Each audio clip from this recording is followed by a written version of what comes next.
Hi guys, welcome back to another episode of Tina's Hideaway. So I told you I was gonna make my own chicken food. We did go to the feed mill and we got all the stuff that we need to make our own chicken food. So I just want to share with you what we're putting in it, how we came up with the percentages for what we need for protein wise, and I want to teach you how to figure out how you, if you decide to do this, how you can figure out what percentage of protein you're feeding your birds.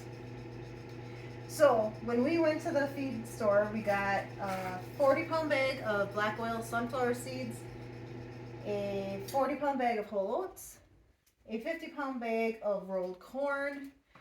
I wanted to get white millet and flax seed, but we couldn't find that. So I'm substituting safflower seed because that does have a really good protein in it. It has omega-6 in it, it has antioxidants, so it's really good for the birds.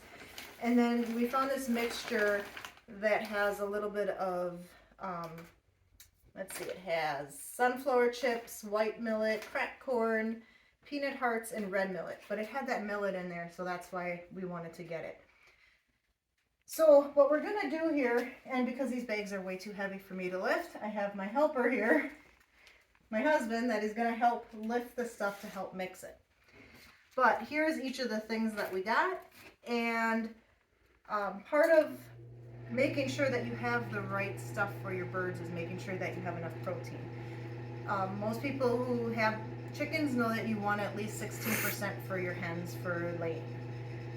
Now, when they are a little older and they're laying, it's better to have a little closer to 20% or more. It'll help them along for the egg laying purpose of it. So what I did is I did do a breakdown here of what each of these items has for a protein percentage, and then I'll show you how we came up with what our total percentage is going to be for this. So for the whole corn, that usually, a lot of times when you buy bags of feed, there will be a percentage of what the protein is on the bag. These did not come with it, so I'm going with the general, and for corn it's usually between 10 and 15%. So I'm going to pick the number right in the middle and go with the 13%. So you take that 13% and you times 50 to get your 6.5. So that's the percentage of protein we're getting from the corn for this batch. The whole oats, we're doing 40 pounds. That normally has anywhere from 11 to 15%. So I picked right in the middle again. 13% times 40 pounds is 5.2%. The black oil sunflower seeds, that is a 15%. That was right on the bag. Times 40 is a 6%. The safflower is anywhere from 22 to 24%. I picked right in the middle at 23%. Times 8 pounds, we're going to go with 1.84. And then the mix of the millet and the sunflower chips and stuff, that's a 15%, times 10 pounds is 1.5.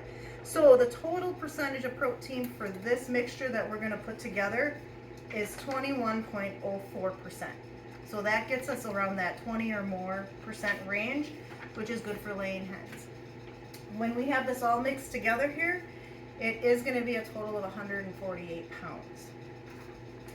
So if you want to start helping mix this stuff together. And what we're just going to do is pour a little bit of everything in and then hand mix it a little, just so everything is mixed well when we feed it to our birds. The other thing when you're feeding grains like this, make sure you have some grit available. And you want that available for them all the time. It's going to help them digest all of this. And the other thing you're going to want is the DE. And have that, they say usually like a 2% for whatever you're doing. I don't have a lot left, so what I'm going to do is just add a little to the top, mix it in, and then when I get to the store to buy more, I'll add more to the mixture.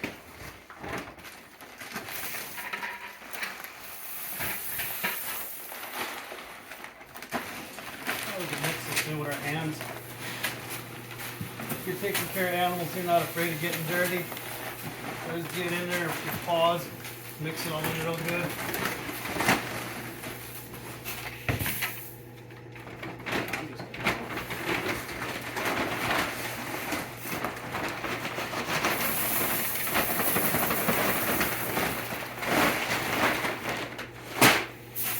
did just go to the Dollar Tree to buy this tote. It's a 121 quart tote, and I think we got it for $18.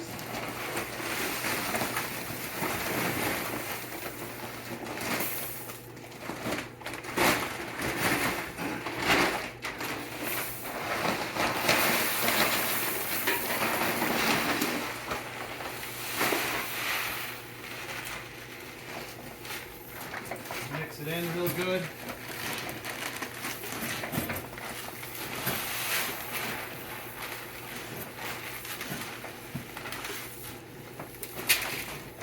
So when I did figure out the total, we paid just under $83 for all of these ingredients.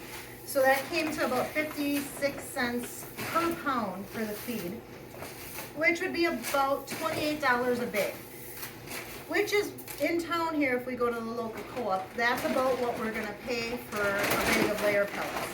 But that's only 16% layer, and I really don't know what's in that feed. You know, as you saw in my last video, now I don't necessarily trust what's in those feeds. This way, I know exactly what I'm feeding my birds. I know they're getting good quality food, and I know they're gonna get the nutrition they need. Because part of what worries me was if they weren't getting enough protein to lay the eggs like they should, what else or how else is that affecting their health if they're not getting the healthy diet that they deserve? Looks like this is gonna be about a perfect size tote for this.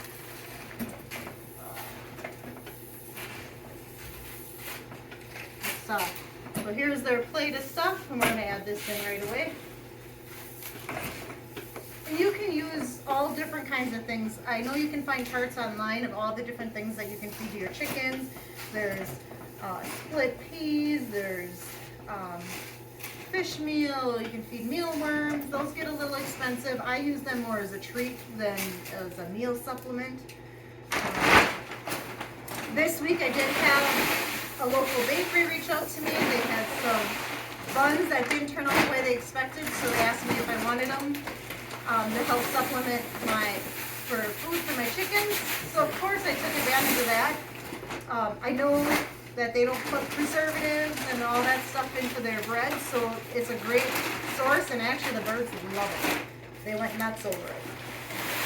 And all I have to do is trade a couple dozen eggs for a bag of buns, so it worked out good. Turns out this all ain't gonna fit. Which is alright, then we got leftover for the next batch. This is... Pretty cool. I will spill And it it's if I going can. out. So I will put this recipe that we're using in the description, so if you want to use it, you can also. In the next week or two, I will post an update as to how my hens are doing. After supplementing with some of the other stuff I've been giving them, like the cat food to help with the protein and stuff, I won't have to do that anymore because now they're going to have the food they need. I've been getting, well, about 3 days ago I got 3 eggs. Unfortunately, the largest one of those did freeze because it was so cold out. The next day I got 2 eggs, and today I got 1. So I'm really hoping that I see a little bit of improvement on that over the next week or two, but I will definitely keep you guys updated so that you know if this recipe is a good recipe or if we got to tweak it somehow. I hope this was informative. If it was, please like and subscribe, and until next time, have a great day.